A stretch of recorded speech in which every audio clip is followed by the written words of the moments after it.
Nova Practice est une agence de conseil qui accompagne les organisations dans leurs projets de transformation sociétale. Les offres s'articulent autour de 3 grandes thématiques: le développement et la coopération territoriale, l'engagement sociétal, qui consiste à la définition et à l'actualisation des politiques de responsabilité sociale des entreprises, et le changement d'échelle des organisations qui s'entend de la restructuration au développement. Les clients de Nova Practice sont à la fois des acteurs de l'économie sociale et solidaire, c'est-à-dire des organisations qui cherchent à concilier utilité sociale, performance économique et gouvernance démocratique, ainsi que des entreprises de l'économie classique et des collectivités publiques.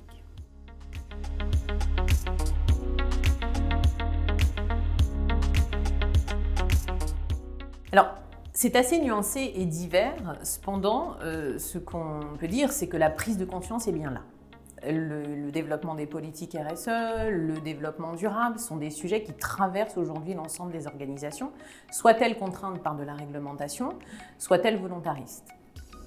Le deuxième constat, c'est que la montée en puissance des énergies renouvelables sont la preuve que cette transition dans les entreprises est bien prise en compte. Le développement des batteries, des véhicules électriques, de l'hydrogène montre que cette transition existe, mais qu'elle est encore trop lente. Au niveau mondial, 80% de la consommation finale d'énergie est encore formée par le gaz, le charbon, le pétrole. Alors qu'on constate aussi une augmentation plus rapide des besoins que la capacité à produire ces énergies renouvelables.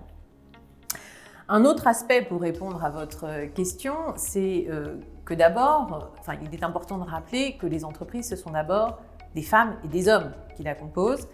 Et ce qu'on constate aujourd'hui, c'est notamment ces hommes et ces femmes, et notamment les jeunes, sont très exigeants à s'inscrire dans des organisations qui soient de plus en plus performantes et socialement responsables, une performance responsable.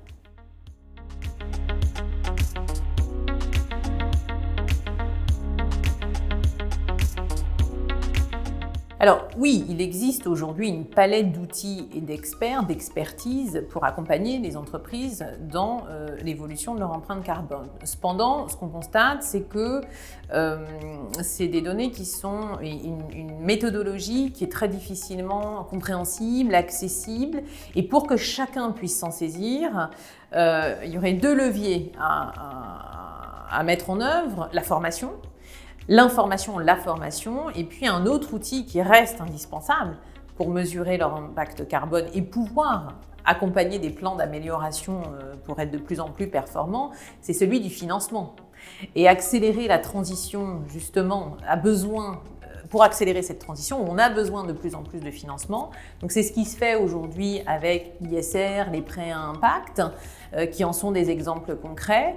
Mais là encore, communiquer, rendre accessible, faciliter l'accès à ces outils, à ces financements, permettra en tout cas de continuer à mesurer, accompagner et à accélérer cette transition dont le monde a cruellement besoin aujourd'hui.